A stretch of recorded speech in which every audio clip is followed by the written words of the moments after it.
Recently, something utterly strange unfolded in my life, and I find myself grappling with how to address it. The whole situation feels surreal, a bizarre twist that has truly shaken me to my core. I'm in desperate need of advice from my friends. My wife and I have shared a decade of marriage, just celebrating our 10th anniversary together, and we're blessed with two incredible kids. But since the dawn of this year, an unsettling vibe has settled between us. She's been acting strangely irritable, distant, almost like a shadow of her former self, and our intimacy has dwindled to nearly nothing. Some days she's cheerful and vibrant, on others she's like a pressure cooker ready to blow. There are times when she's the most fantastic mom, full of laughter and warmth, but then she flips and says things that cut deep, like wishing our children had never come into this world. Not long ago, I found myself at the urologist's office, battling a urinary tract infection. The test results knocked me off my feet. They hinted at the possibility of an STD. It hit like a freight train, especially since my heart has belonged solely to her since the very beginning. Now, she claims to be off at a business seminar, but honestly, I have my doubts. Something doesn't sit right. She has maintained journals for over 10 years, and out of sheer desperation, I took the plunge and read them for the first time. To my utter disbelief, I uncovered the painful truth. She's been involved with other men for the past 2 years. One affair in particular spanned over a year. I suspect that her emotional roller coaster stems from that guy moving on with someone else. To add insult to injury, I discovered she has a secret Tinder account, actively meeting different men on a regular basis. As any father would, I love my children more than words can express, and the thought of how this might impact them is crushing. Initially, I was convinced that everything would turn out fine, but now doubt looms large. Should I confront her right away, laying it all out on the table, or would it be wiser to seek legal counsel first? How on earth do I even begin to cope with this betrayal while ensuring my kids emerge unscathed? Taking the advice of those close to me, I'm gearing up to meet with a lawyer discreetly. I need to gather as much evidence as possible, get myself treated for this STD, and as heartbreaking as it is, I'm contemplating paternity tests for my kids. The thought sends shivers down my spine. Right now, I'm a complete mess. Clarity feels like a distant memory, and my thoughts are racing in a chaotic whirlwind. A part of me still clings to love, yearning for a path to forgiveness. Yet another part is overwhelmed with anger and disgust, wishing I had never crossed paths with her in the first place.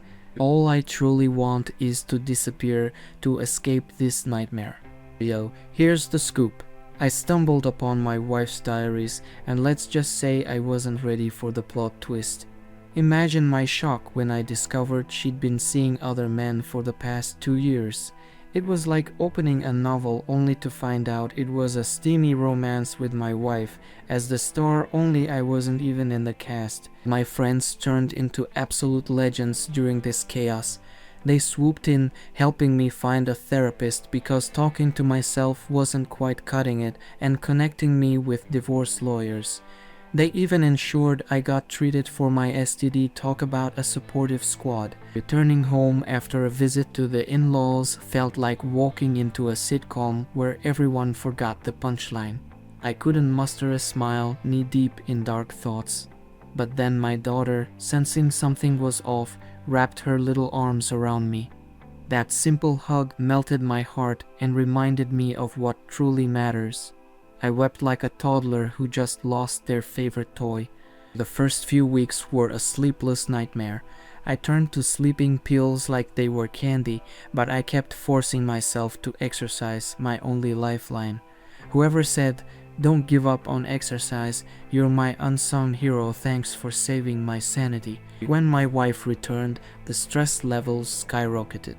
I had to play the world's worst game of hide and seek with my emotions while she remained blissfully unaware of my newfound knowledge. Her staggering lack of shame left me wondering if I'd accidentally walked into a comedy club. Just the other day, she asked me about that expensive gift I promised her for our anniversary. How could I forget? Oh right, it's because she's been gallivanting off on business trips right after our big celebration, which she detailed in her diaries like it was a bestseller. Despite all this chaos, I'm starting to feel a bit better thanks to therapy and exercise. I regret not seeking help sooner. It's like finding a secret menu at your favorite restaurant. Even after everything, I found myself questioning if I was somehow at fault. What if I had done things differently? But my therapist set me straight. I'm not responsible for her choices. No one deserves betrayal served on a platter. In the end, if I've learned anything, it's that I've been too hard on myself, always putting her needs ahead of my own. Supporting her business was noble until it turned into me being the supportive husband left holding the bag. So here I am, navigating this wild ride called life, finding laughter amid the tears. Who knew self-discovery could be this entertaining? I wouldn't be honest if I claimed I've completely moved past my gibber, but I'm certainly feeling a bit better. Lately, it's more about anger than sadness driving me, largely because my therapist has gibbered me to turn that energy into something productive. After meeting with Tula Gibber, I've been busy collecting evidence. I've digitized her journals from the past 2 years, what a read that has been, accessed her computer to uncover a stash of photos and chat logs, and even captured screenshots of her jabber in a strange private Facebook group. I've made a list of her lovers, jabber them down on social media, and I'm now considering whether to confront them.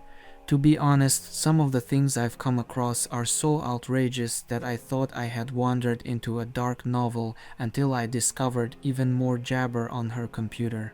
Part of me gets a freedom out of gibber together this web of lies, even though I'm conflicted between exposing her online and protecting our kids as well as her unsuspecting parents. I'm preparing to confront her after discussing custody arrangements with lawyers because, let's be real, the legal system often sides with mothers even when jabber unfit. I appreciate all the advice.